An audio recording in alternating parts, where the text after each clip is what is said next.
ya mchana wa leo. Mshike mkono jirani yako, mwambie ni saa ya kuamua. Mwambie ni saa ya kuamua. Na unajua, ngoja niwaambie, unajua nini? Mnachelewa kuelewa. Hilo neno huwezi ukalitamka ukiwa unacheka. Wewe utakufa vibaya wewe. Ili unatamka kama ni mchezo.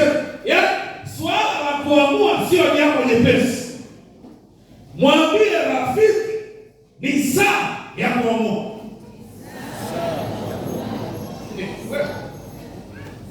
Ni saa ya kuamua. Somo la siku ya leo lina kichwa kinachosema uamuzi wa mwisho. Uamuzi wa mwisho. Wapenzi, leo ni sabato ya mwisho wa mwaka. Sabato ya 52, na kwa mujibu wa kalenda ya Gregorian leo ni tarehe 27. Lakini kama tungekuwa tunafuata kanuni au kalenda ya Biblia, mwaka ulishaisha. Bwana asifiwe. Au bado? Maana mwezi una siku ngapi? 30. Kwa hiyo piga hesabu mara 12 utajua tu. Na kwa sababu leo ni sabato ya 52, piga hesabu kwa 52 mara 7 utajua. Leo ni siku ngapi? Kwa hiyo tunamshukuru Mungu sana ambaye ametupatia neema ya kufika mwisho wa mwaka. Haleluya. Mwisho wa mwaka watu wanasherehekea. Mwisho wa mwaka watu wanacheza na kufurahi. Mwisho wa mwaka watu wanashangilia matendo ya Mungu. Mwisho wa mwaka watu wanakaa na kutathmini mafanikio yao na kufeli kwao. Kwa hiyo mwisho wa mwaka ni moment nzuri sana, ukizingatia ya kwamba mwisho wa mwaka ni mahali ambapo watu wanatengeneza historia za miaka inayofuata. Wapendwa, Abraham Lincoln aliyewahi kuwa rais wa Marekani aliwahi kusema, sio idadi ya miaka uliyokuwa hai yenye kuleta maana, bali ni maisha uliyoishi ndani ya miaka hiyo. Halo, pale shuleni kwetu siku moja, unajua saa hizi nimeanza kusahau birthday yangu. Wale wakongwe mtanielewa. Ukiwa mdogo unafurahia sana birthday, lakini kadri miaka inazidi kwenda, sio kwamba uifurahii, ila unaifurahia katika mawazo.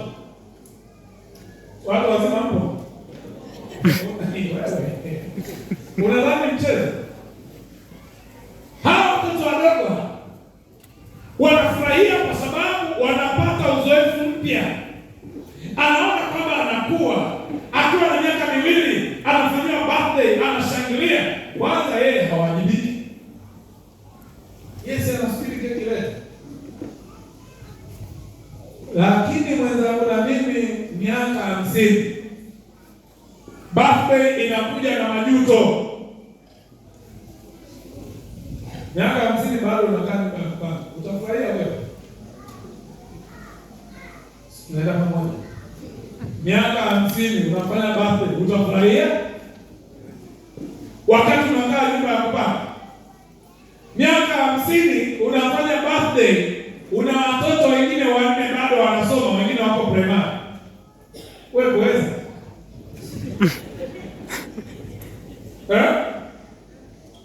Miaka 50 unasherehekea birthday yako, lakini bado una madeni kibao. Miaka 50 unasherehekea birthday yako, lakini ukienda kwenye kikao cha familia kule kijijini, ukinyosha mkono anasema wewe unataka kuleta vurugu wewe. Wewe tulia, wewe tulia. Halafu kuna mwingine anaambiwa sema hata neno kidogo basi.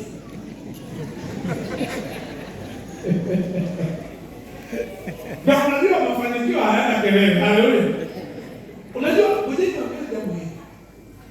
Mafanikio hayana nini? Na ndio maana watu wenye fedha hawaongei sana. Ukiona mtu ana pesa nyingi na anaongea sana, muombe. Maana wenye hela nyingi wao hawaongei sana. Wao hata kwenye vikao, maana wao yaani kuna maoni mengi, hauna hela. Yanasaidia nini?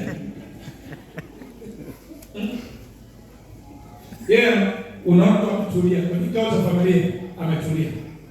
Jamani sasa makaburi ya baba na nani sijui yaani anatakiwa ajengewe baada ya siku ya 50. Mwezi wa mimi sasa miaka 50. Na bado na watoto wanasoma. Unaonyesha mkono. Jamani, unajua tuna majukumu mengi ya kufanya. Watu tunasomesha. Mwenye hela ametulia. Haongeza. Wewe umeshawachanganya watu. Watu wanashindwa kuelewa mwelekeo wa kikao. Mwenye hekima mmoja anasema, budget ni shida. Mbele na msi. Basi tutapambana. Mungu anatusaidia. Tunaweza kutoa. Wewe unasema tunasomesha. Kwa hiyo Abraham Lincoln anasema kinacholeta maana sio idadi ya miaka ulio nayo, bali ni maisha uliyoyaishi ndani ya umri ulio nao. Na ndio maana leo ninatamani tufanye maamuzi ya mwisho.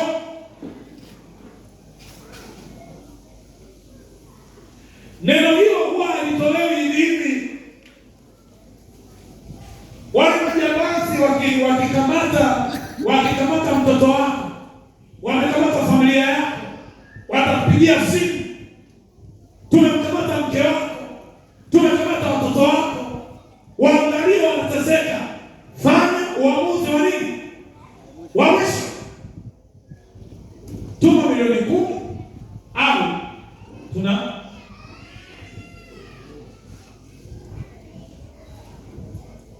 uamuzi wa mwisho. Ni uamuzi ambao unajenga hatima ya maisha yako. Uamuzi wa mwisho ni uamuzi ambao unajenga hatima ya umilele wako. Uamuzi wa mwisho unajenga taswira ya maisha utakayoishi leo na kesho na milele. Lakini uamuzi wa mwisho unajenga msingi wa matumaini utakayokuwa nayo leo, kesho na kesho kutwa. Mshika mkono jirani yako, muulize, ni maamuzi gani magumu uliwahi kufanya mwaka huu? Hebu muulize. Sasa kama mzee hata kuoa tu hajafanya maamuzi, wewe umefanya maamuzi gani?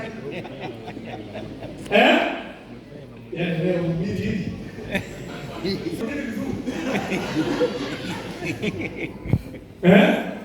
Nitamka mwenyewe. Ni maamuzi gani ambayo uliyafanya mwaka huu, ambayo kwa hakika ukiangalia unasema haya yalikuwa ni maamuzi ya mwisho? Watu wengine wanasema ni lini ulifanya maamuzi ya kiume? Unajua kwa nini wanasema maamuzi ya kiume? wakina mama wenye ndoa miaka 10 kuendelea mbele, tunaona ili kupata watoto ni uamuzi mgumu au ni uamuzi rahisi? Mrahisi wewe endelea jaza gumu, utaona hata nyama nyumbani kwako inavyokaa. Wengine wamefanya maamuzi ya kuoa, wameita kwao ni maamuzi nini? Magumu. Maana alikuwa anatafuta mweupe mwenye kazi mahali fulani, akakosa, akaamua kusema liwalo na vijana wanasema munajua, akajilipua, akaingia kwenye nini? Kwenye mfumo. Unacheza wewe. Kwa hiyo alifanya maamuzi magumu, maamuzi ya kuingia kwenye ndoa. Lakini kuna mwingine anasema nilifanya maamuzi magumu, maamuzi ya kuacha kazi na kwenda kufanya biashara. Alikaa chini akaangalia, kama mshahara milioni 1 wanakata chama cha walimu, kodi, DAWASCO, mnajua umeme, bima, ada. Ulikuwa unakula gumu wewe, ulikuwa unafurahia sana. Walipoanza kukata 15% ukaanza kulia, na bado na mkopo wa halmashauri. Ukafikiria ukasema hapa nahitaji maamuzi nini? Nitakufa njaa. Ukaamua kuacha kazi, ukaenda kufanya biashara. Leo unamshangilia Bwana. Haleluya. Lakini pia kuna watu waliamua kufanya maamuzi magumu. Yumkini kuna mtu aliamua kuhama mahali ambapo alikuwa amepanga nyumba nzuri, lakini sio ya kwake. Alikuwa ameanza kujenga jengo, lina chumba kimoja kimekamilika, akaamua kuingia hivyo hivyo, akaamua kuingia kukiwa na vumbi. Maamuzi magumu. Umewahi kuwa hapa? Halo? Umewahi kuwa hapa? Unapofanya maamuzi magumu, sio jambo rahisi. Maamuzi magumu hayahitaji ushauri. Siku moja nikaandika kwenye WhatsApp yangu, kama huna taarifa sahihi, punguza ushauri. Bwana asifiwe. Kama huna nini? Taarifa sahihi. Huna taarifa sahihi, punguza nini? Ushauri. Watu hawahitaji ushauri siku hizi. Wana maamuzi magumu wanahitaji kufanya juu ya maisha yao. Wana maamuzi magumu wanahitaji kufanya juu ya hatima ya umilele wao. Na ndio maana Ibrahim alipoambiwa na Mungu ya kwamba nenda kanitolee mwanao kwa sadaka ya kuteketezwa, Ibrahim alifanya maamuzi magumu. Hakuhitaji ushauri wowote. Hakuhitaji kuongea na mke wake, amwambie mke wangu nafanyaje? Hapana. Hakuhitaji kuwasiliana yeyote. Alimchukua mwanae na kuondoka. Kwa nini? Kwa sababu yalikuwa ni maamuzi magumu.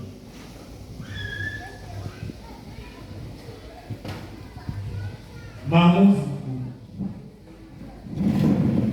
Wapendwa wageni wetu, pamoja na washiriki wenzangu, tunapokamilisha mwaka huu 2025, tunahitajika kufanya maamuzi magumu. Piga hesabu ya maisha ambayo umeishi ndani ya miaka ambayo Bwana amekuwezesha. Je, unadhani ya kwamba maisha yako yana thamani kuliko miaka? Au miaka inaenda mbele lakini thamani ni ndogo? Wakati fulani pale shuleni mwalimu anaweza akasahisha mtihani akawagawia wanafunzi, labda darasa moja na wanafunzi 160, lakini wanafunzi wa namba 90 amepata 20. Huwa tunapenda kuambia, yaani wewe hadi namba yako ya mtihani umeisaliti.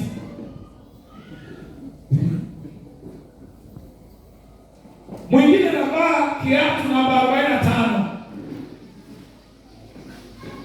lakini maksi aliyopata ni 20. Yaani mguu na maksi, hiyo ndio ndio. Yaani mguu ni mkubwa, akili ndogo. Kwa hiyo akili ndogo inaendesha miguu mikubwa. Haleluya.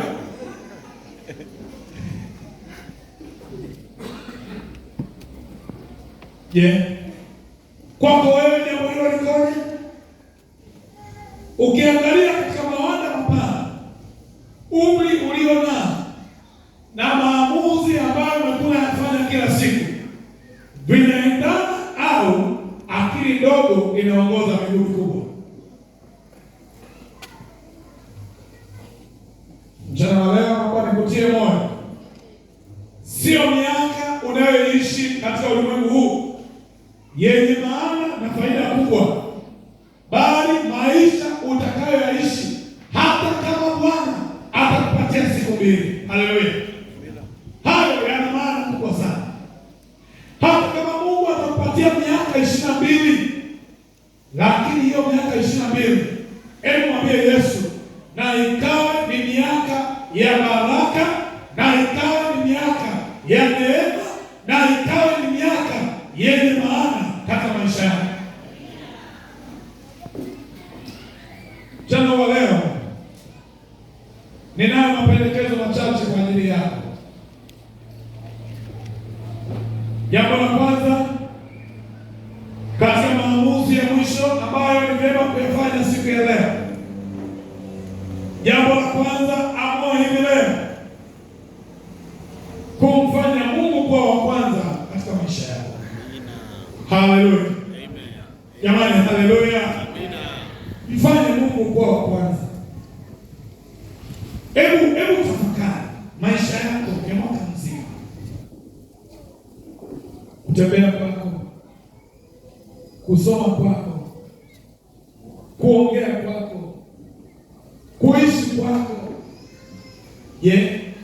Ulimfanya Mungu kuwa wangapi kwenye maisha yako? Wageni wetu, ulimfanya Mungu kuwa wangapi katika maisha yako? Au vikoba vilijiwekea nafasi kubwa kuliko Mungu? Wapendwa, tuna haja ya kujitafakari. Haleluya. Na tuna haja ya kuamua upya siku ya leo. Na ndio maana Yoshua wakati ule alipokuwa anakaribia kulala, akaamua kuwaita kabila za Israeli. Akawaambia, wakati wangu umekwisha. Wakati wangu umekwisha. Lakini si vyema nikawaacha hivi. Hebu ngoja niongee na nyinyi. Katika kile kitabu cha Yoshua sura ya 24, fungu la chukula siku ya leo, na ile fungu la 15, akawaambia hivi, nanyi kama mkiona ni vibaya kumtumikia Bwana, chagueni hivi leo ni nani mtakayemtumikia, kwamba ni miungu ile ambayo baba zenu walitumikia ng'ambo ya mto, au kwamba ni miungu ya wale Waamori ambao mnakaa katika nchi yao. Lakini mimi na nyumba yangu tutamtumikia Mungu. Haleluya. Haleluya. Kwa nini Yoshua anatoa wito huu? Yoshua anatambua siri ya mafanikio ya maisha yake haipo kwenye elimu aliyo nayo.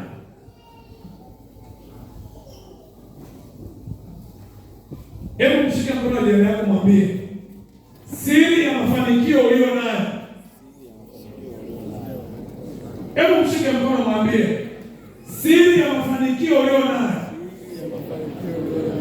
haipo kwenye elimu yako, haipo kwenye pesa ulizonazo, haipo kwa mwenzi uliye naye, haipo kwa watoto ulio nao, ipo kwa Mungu wa mbinguni. Mchague Mungu leo, mfanye kuwa Mungu wako. Haleluya, haleluya.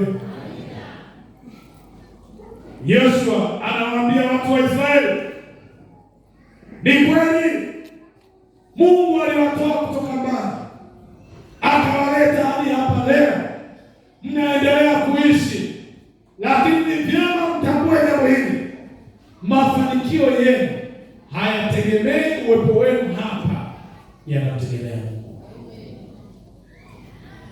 Mchana wa leo naomba nikukumbushe, kama labda umesahau, hata pale kazini, hebu mgeukie kidogo jirani yako. Unajua kwenye hii baada ya leo kuna kugeukiana sana.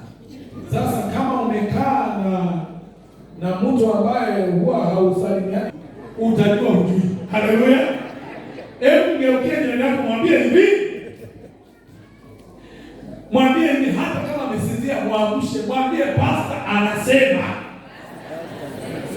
Usijipe umuhimu sana kwenye maisha ya watu. Ametoka wapi?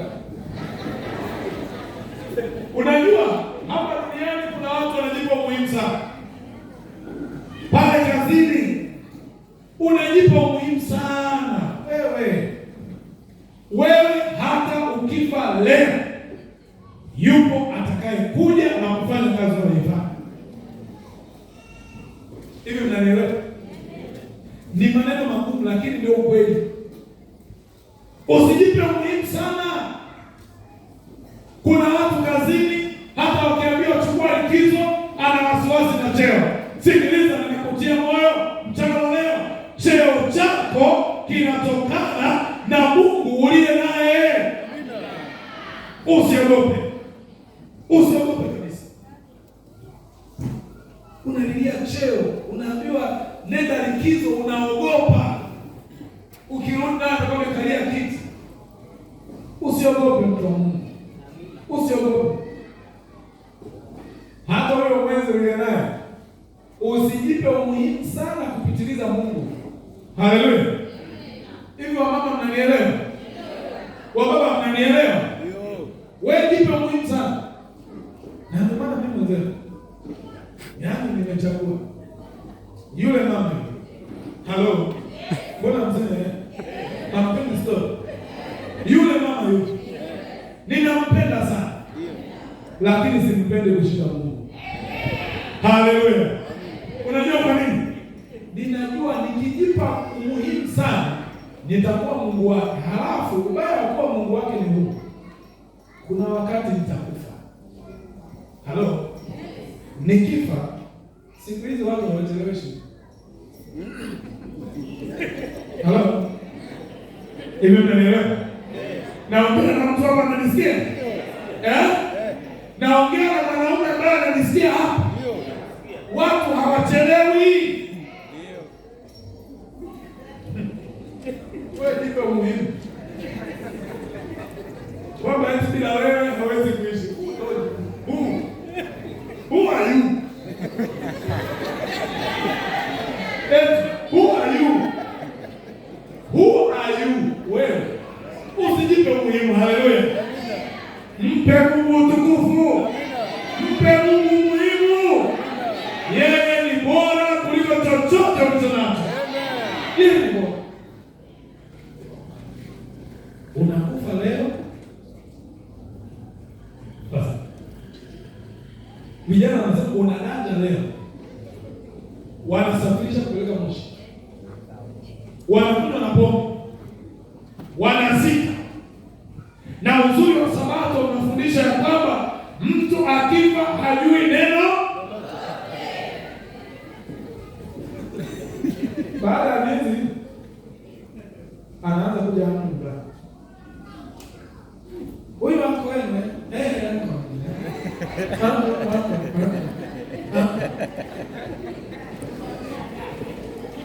wewe na maanko wanajua kujali watoto. Kwa baba mtu wanajua kujali watoto. Wewe ndugu yangu,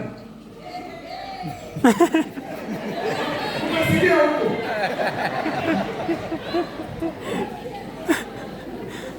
Unajipa muhimu sana. Watakumilia kwa heshima ya kanisani. Halo. Na kwa sababu anakuheshimu wewe, ulikuwa mzee. Watakumilia kidogo, lakini kwa kujibana. Watakumilia kidogo. Wakivuta sana kamoka kamoja. Baada ya hapo jamani, hao maagizo yako yale ya nikifa mimi usiolewe. Wewe upende la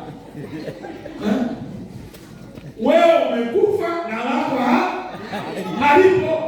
Kwa hiyo ninachotaka kusema ni nini?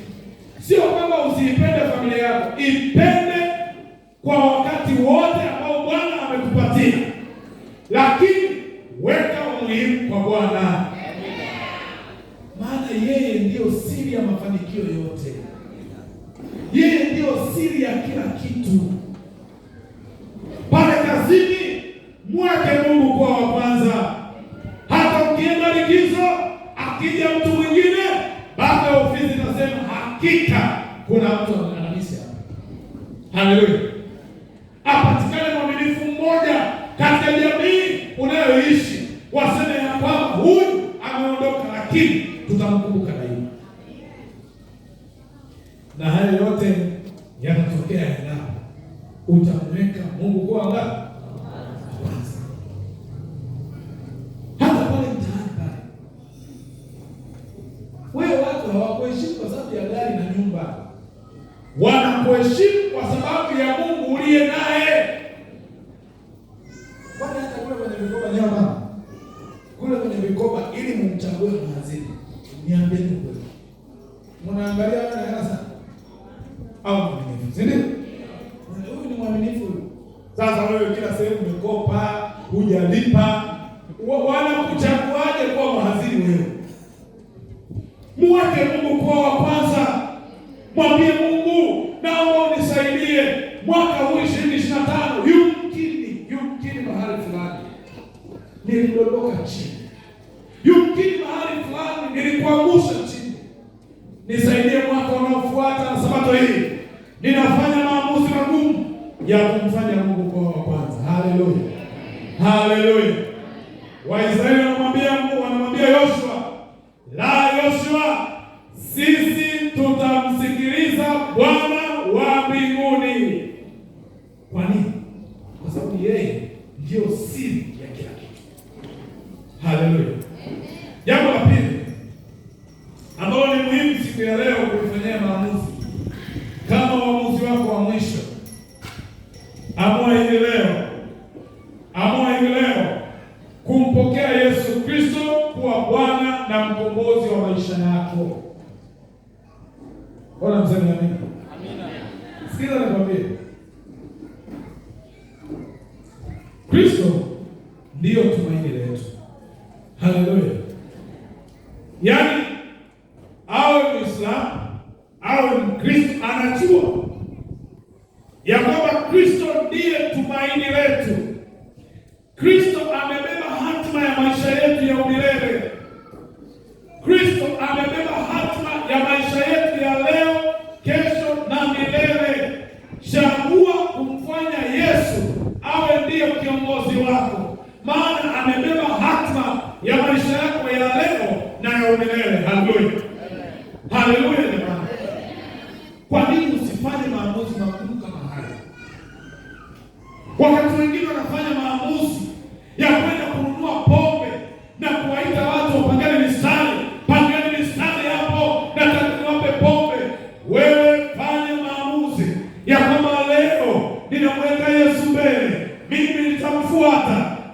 katika kutembea nitamfuata, katika kuongea nitamfuata, katika kutenda nitamfuata. Fanya uamuzi mgumu. Kumbuka nimekwambia, maamuzi magumu hayahitaji kushirikisha watu. Bwana asifiwe.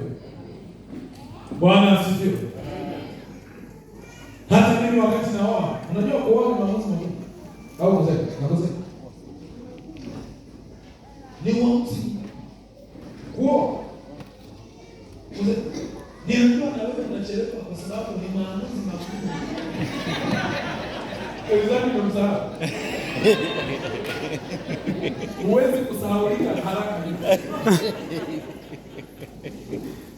Wewe kwenda kulala na mwanaume ambaye hujawahi kumuona, kwanza anatisha, wewe kuweza, sio jambo rahisi. Eti wewe dada ambaye bado hujaolewa, yaani kama ingekuwa rahisi hivyo ungekuwa ushaolewa tayari zamani huko.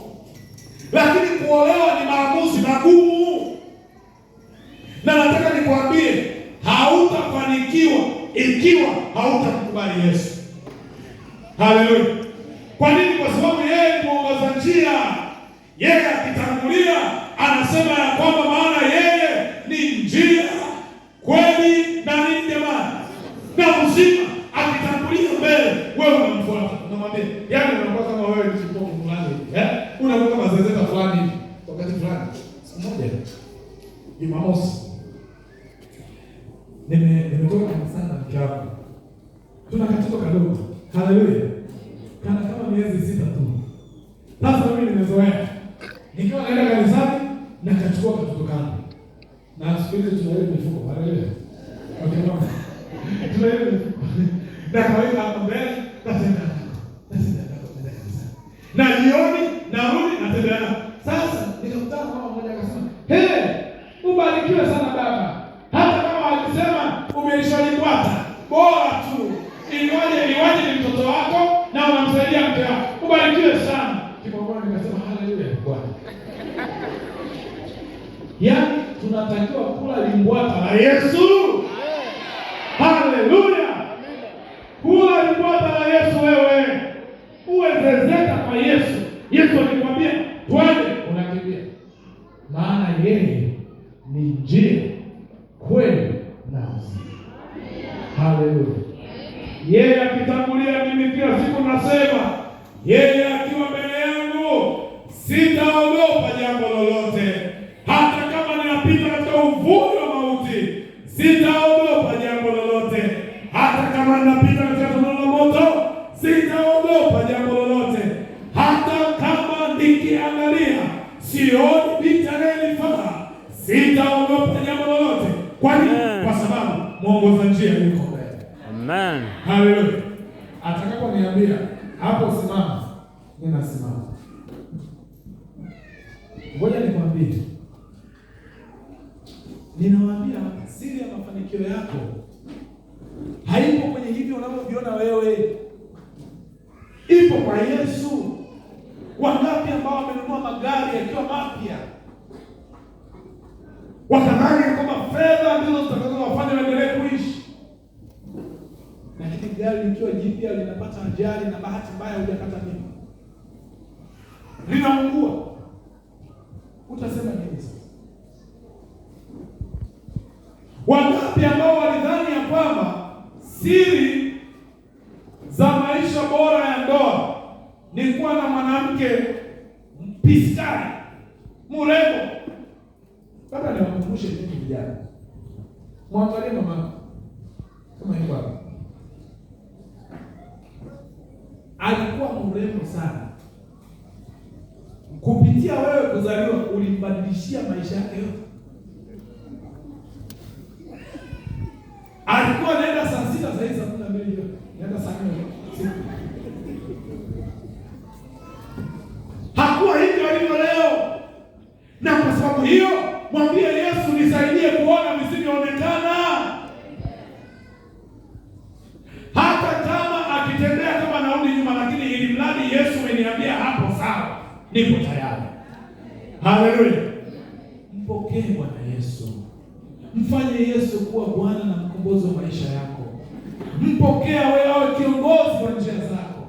Mwambie Yesu, mwaka 2025 katika kutembea kwangu kuna mahali fulani nilikuweka pembeni. Wageni, kuna mahali fulani labda nilisema kwenye hili Yesu kaa pembeni, naenda mwenyewe. Mwambie Yesu, 2026 nataka uwe yako.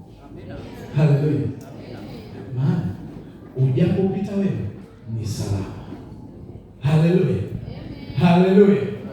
Wale wanafunzi, wale vijana watatu wa Kiebrania walipowekwa kwenye tundu la simba, Biblia inasema ya kwamba walipoingizwa kwenye tundu la simba hivi, ni kana kwamba simba waliambiwa kwamba, sikiliza, kuna watu watakuja kuwatembelea, hao ni malaika, wanaandaa mazingira kwa ajili ya chakula kuja. Haleluya. Haleluya. Kwa hiyo wale jamaa walio kwenye tundu la simba hivi pasa, yaani simba badala ya kung'ata wana praise and worship, maana wamepokea heavenly angels, wanapokea malaika wa mbinguni.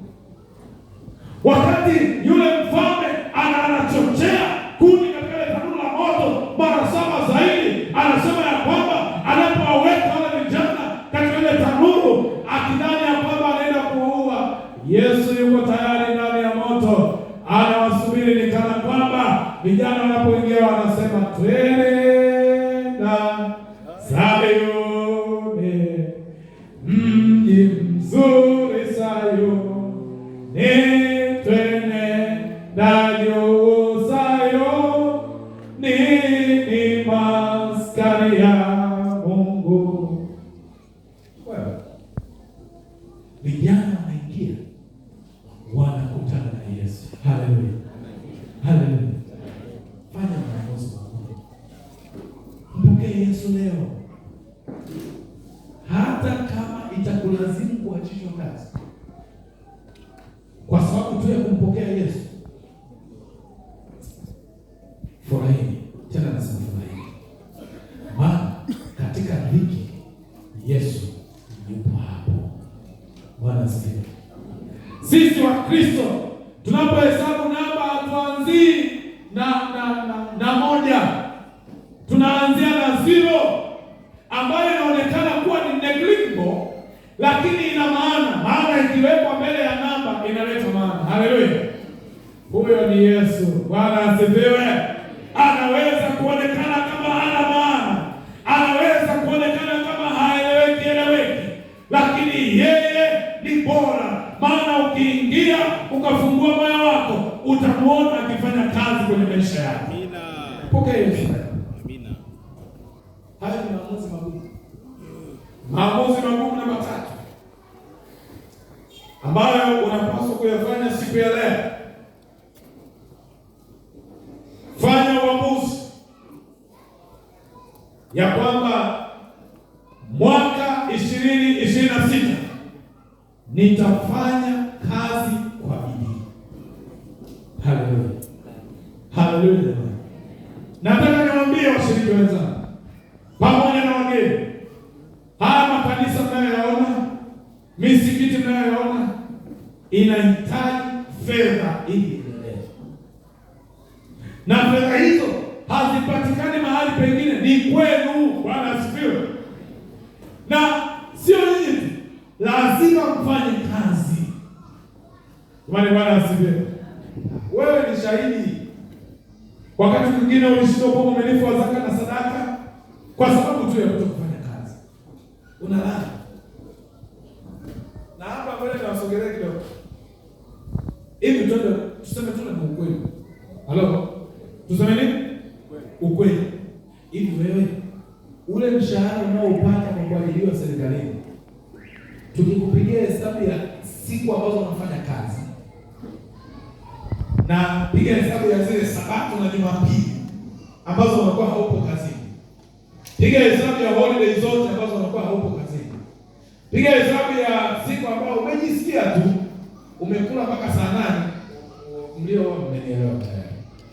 Umekula mpaka saa 8, una usingizi, ukaamua tu kumwambia bosi, leo ninaumwa kidogo, ukaamua kulala.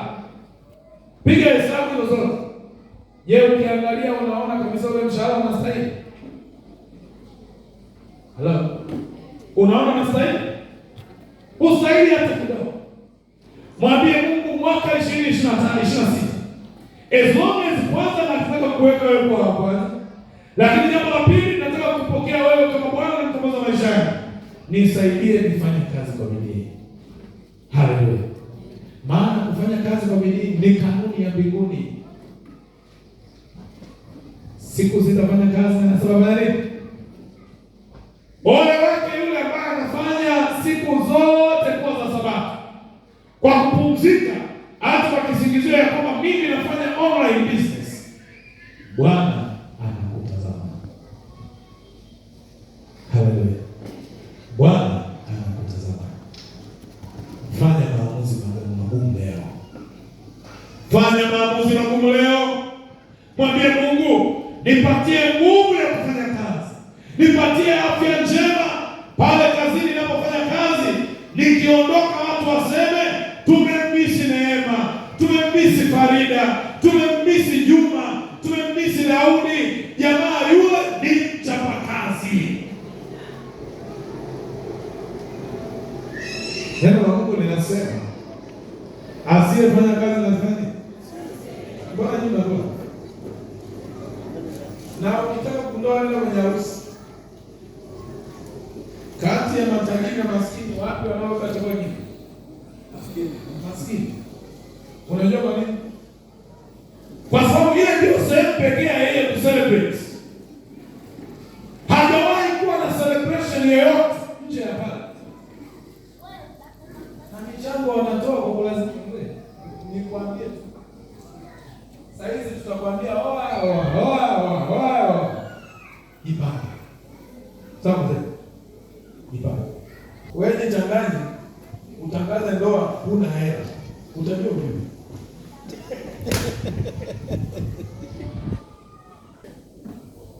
Hiyo ni sindano, haina kucheka. Ulijua kama mtu anachoma sindano kwenye nini anacheka?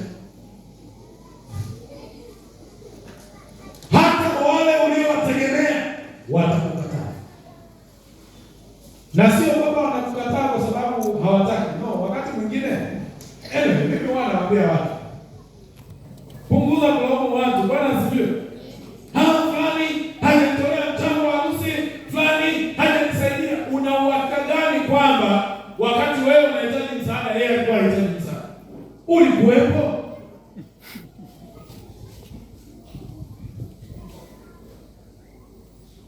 Yumkini wakati ambao wewe unahitaji msaada, yeye akikufungulia moyo wake, utaacha hata kumuomba hicho unachomuomba. Utamwambia baba, baki na hayo ulionayo kwanza.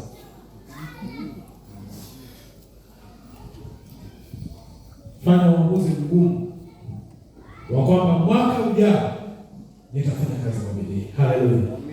Haleluya. Haleluya.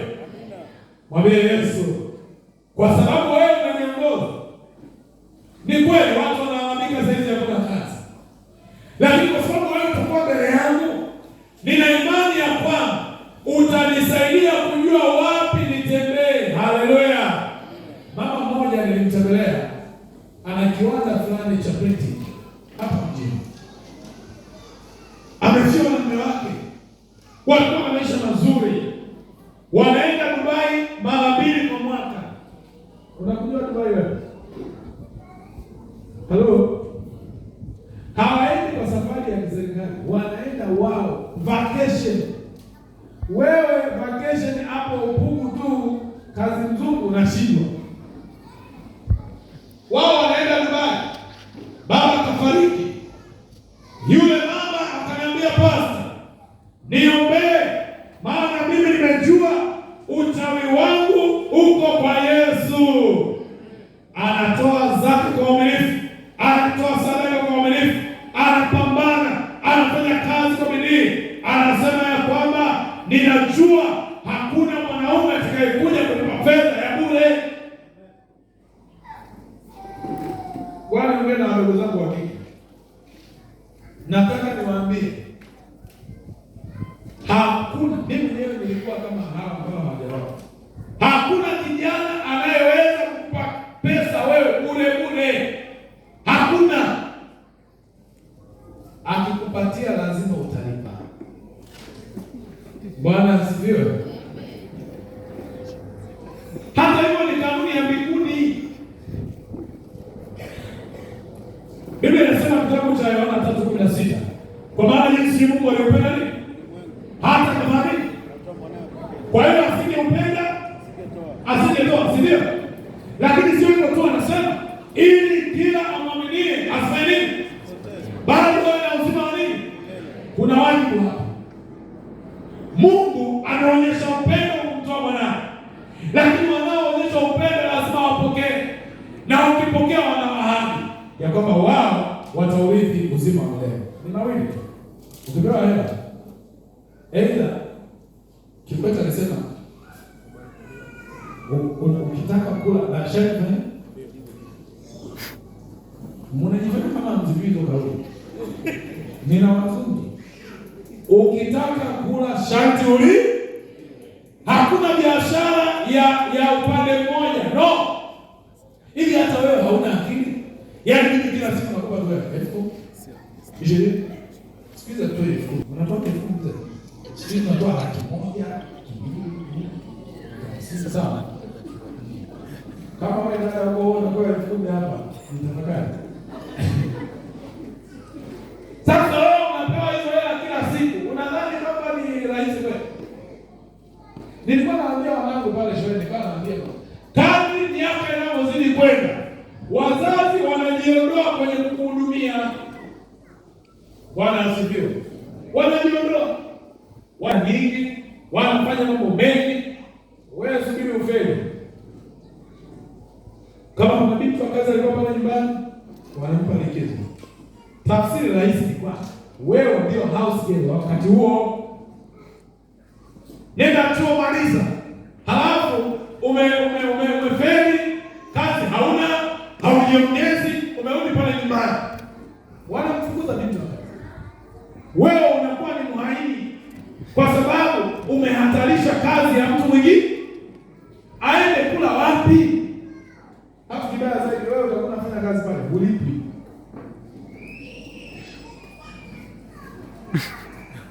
Amua leo kwamba mimi nitafanya kazi kwa bidii. Haleluya. Haleluya jamani. Haleluya. Mbona kama mna njaa? Mna njaa? Haya basi tumalizie. Watu wasikilize. Hamtopeshi hata mchungaji atajaa sana. Jambo lingine, imarisha na ipambe familia yako kwa upendo. Haleluya. Hayo ni maamuzi ambayo ni magumu unapaswa kuyafanya mwaka huu kuelekea mwaka ujao. Utafiti ambao umefanyika unaonyesha ya kwamba watu wengi wanaougua afya ya akili ni watu waliopo kwenye ndoa. Unajua kwa nini? Kwa sababu watu waliopo kwenye ndoa wengi wana matatizo mengi, na watu ambao wapo kwenye ndoa wengi hawapo tayari kujitoa kwa ajili ya ndoa zao na familia zao. Jitoe hivi leo.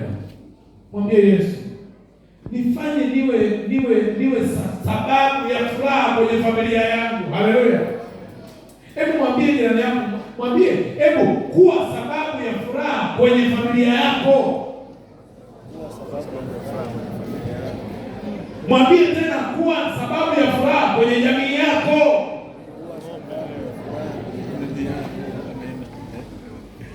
Bwana alibariki neno lake katika jina la Yesu Kristo. Amen. Chana wakati mtu wa piano anatuangalia kwa kitu kizuri. Naomba niwaulize maswali. Je, unadhani ya kwamba kuna haja ya wewe kufanya uamuzi mgumu? Marafiki zetu pamoja na washiriki pia ambao tumehudhuria ibada ya leo. Hii ni ibada ya Sabato ya mwisho kabisa ya mwaka 2025.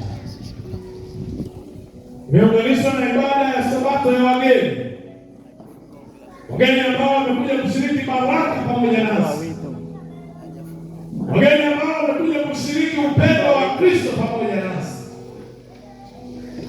Waimbaji, wakati nasogea hapa, ndio maana wakati natafakari nachagua wimbo kwa ajili ya ibada ya leo, nikasema wimbo gani utakaonifaa. Naomba tu waje wale kwanza wa wimbo wa Kristo.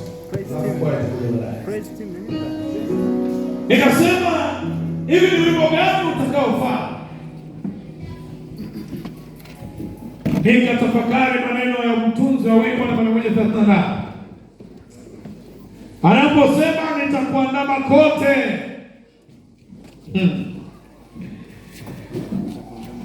Katikati ya shida, hebu sema nitakuandama.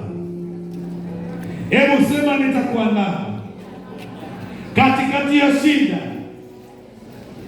katikati ya shida, katikati ya raha, kazini, kanisani, nyumbani, kabla unatamani ya kwamba umwandame Yesu, ya kwamba utembee pamoja naye. Wakati waimbaji wanaimba, nitakuwa na mwito wa Bwana. Wale ambao wanasema Yesu, tunakushukuru kwa mwaka huu, tupatie tena neema nyingine ya kuja mwaka mwingine, na ukawe ni mwaka wa mafanikio. Hao watasimama wote pamoja na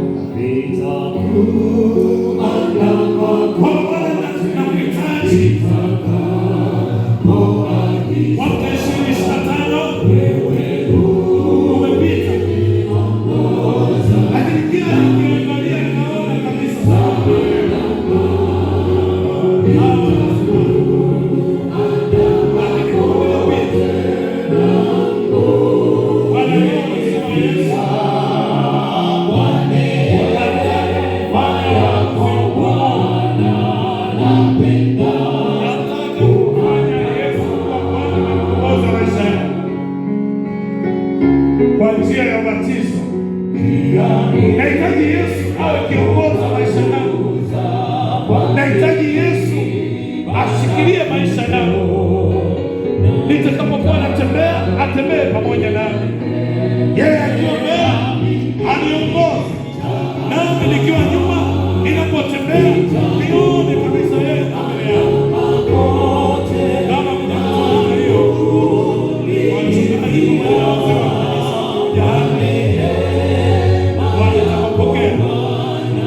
maamuzi magumu, anahitaji ushauri. Maamuzi magumu anahitaji kuuliza. Lakini wale ambao wanasema Yesu, mwaka huu 2025 tunaenda kumaliza, lakini kuna mambo ambayo yanasibu kwa muda mrefu. Ninatamani kuyasogeza kwako. Nafanya huduma ya maombi hapa. Ewa niongoze. Au ni changamoto ya familia, ni changamoto ya kazi. Piga hatua, wazee wa kanisa na mchungaji watakupokea, na tutakuwa na maombi maalum kwa ajili yako. Piga hatua rafiki. Sogea hapo rafiki.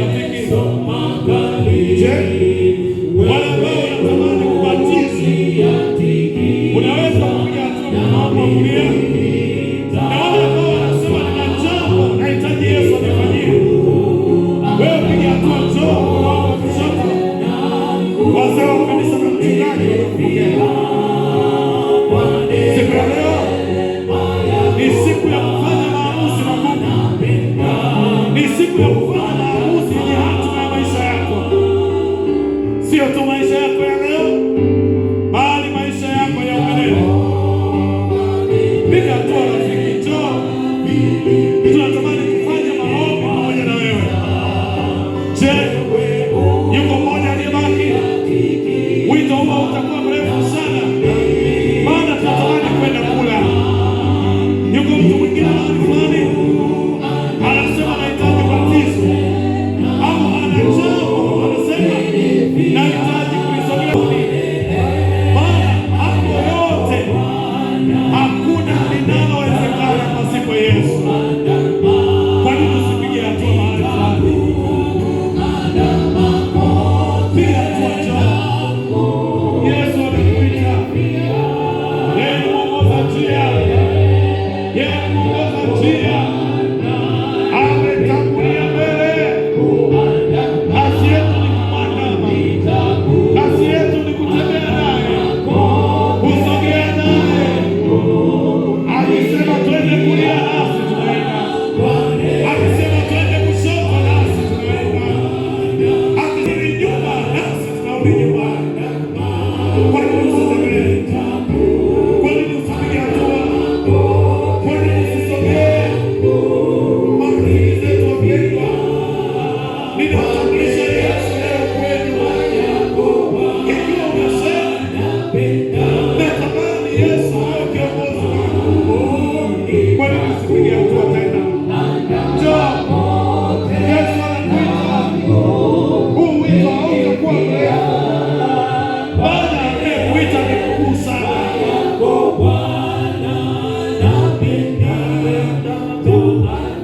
Nami napenda kuandaa, ijapokuwa safari itakuwa na miiba, nami nitakuandama Yesu. Katikati ya magumu, nami nitakuandama Yesu. Katikati ya ugonjwa, nami nitakuandama Yesu. Katikati ya shida, nami nitakuandama Yesu. Mchana huwa leo Bwana, watoto wako tunakuja kwako. Tupokee Yesu, tupokee Yesu. Mwaka huu 2025, mwaka uliojaa neema, mwaka uliojaa baraka. Baba wa mbinguni, hatuna chochote tunachoweza kutoa zaidi ya neno la shukrani na moyo wenye kupenda. Baba wa mbinguni, mchana wa leo watoto wako tumeisikia sauti yako. Mchana wa leo tunakuja mbele za uso wako tena. Wapo marafiki zetu wamepiga hatua hapa mbele, wengine wamepiga hatua kwa sababu wanatamani kukabidhi maisha yao kwako. Bwana, pokea maisha yao. Ikiwa utawapatia siku 2, ikiwa utawapatia miaka 1000 tena, ikiwa utawapatia miaka 10, 50, 30, Baba wa mbinguni, maisha yao yakajae neema, yakajae baraka, yakajae miujiza, yakajae ukuu wako, ili Yesu pale utakaporudi tukushangilie Bwana. Lakini wapo marafiki ambao wana changamoto. Wengine ni magonjwa, wengine ni amani katika ndoa zao, wengine ni kazi. Mungu wa mbinguni, kwa mamlaka ya jina lako, ninaomba baraka juu yao. Wagonjwa wapatie uponyaji, wanaohitaji kazi wapatie kazi Bwana. Tena hawahitajiki kwenda kwenye interview, ila Bwana waite kazini.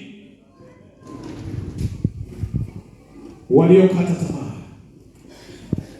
wapatie amani na faraja. Kundi kubwa la watu waliosimama ya kwamba Yesu, leo tunafanya maamuzi ya mwisho ya kulipokea neno lako na kukupokea wewe, Baba wa mbinguni, maamuzi yao yakapate kibali mikononi mwako. Ninaomba baraka juu ya watakatifu wako. Wabariki waingiapo, wabariki watokapo, wabariki mijini, wabariki vijijini. Bariki viuno vyao, bariki watoto wao, bariki kila jambo watakalo kuitia kwa mwaka 2026. Bariki taifa la Tanzania, ubariki viongozi wake, utubariki sote kwa jina la Yesu Kristo, amen. Mungu awabariki.